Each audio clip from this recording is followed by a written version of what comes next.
बच्चों, आज मैं महत्वपूर्ण कारक विभक्ति सूत्र बतला रहा हूँ। इसके पिछले क्लास में मैंने लिया था।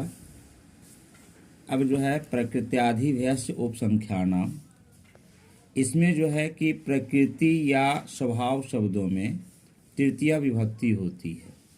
जैसे गोपालः प्रकृत्या सरलः अस्ति। गोपाल प्रकृति या स्वभाव से सरल है।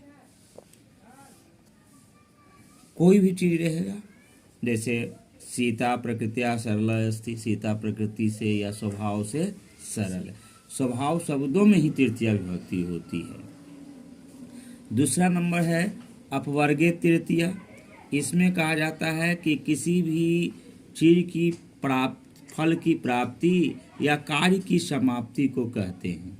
यहाँ मैं लिख दिया कि जिस शब्द से फल की प्राप्ति या कार्य की समाप्ति का बोध हो उसमें तृतीया विभक्ति होती है। जैसे मासेन व्याकरणम अधीतम, महीने भर में व्याकरण पढ़ लिया।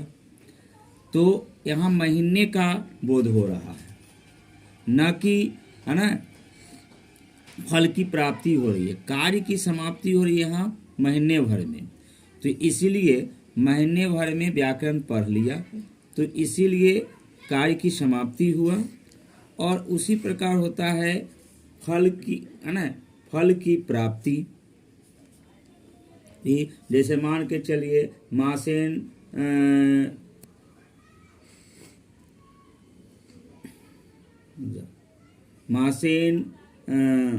क्रोशम कथायाम अकथ्यत, कोष भर जाते जाते कहानी खत्म कर दिया।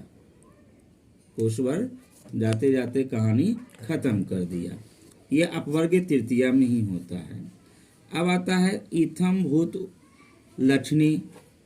इसमें है कि जिस शब्द से किसी की पहचान के अर्थ में प्रयोग हो उसमें तृतीया विभक्ति होती है। किसी की पहचान हो, वह छात्र का, वह किसान का, साधु का, जिस चीज से अगर पहचान हो रही है तो उसमें तृतीया विभक्ति होती है। जैसे यहाँ दिया मोहन हलेन कृषकः अस्ति, या अस्ति के जगह हम प्रतीता भी दे सकते हैं। तो मोहन हल से किसान है, मोहन हल से किसान मालूम पड़ता है। या सह पुस्तक छात्र प्रतीयते, वह किताब से छात्र मालूम पड़ता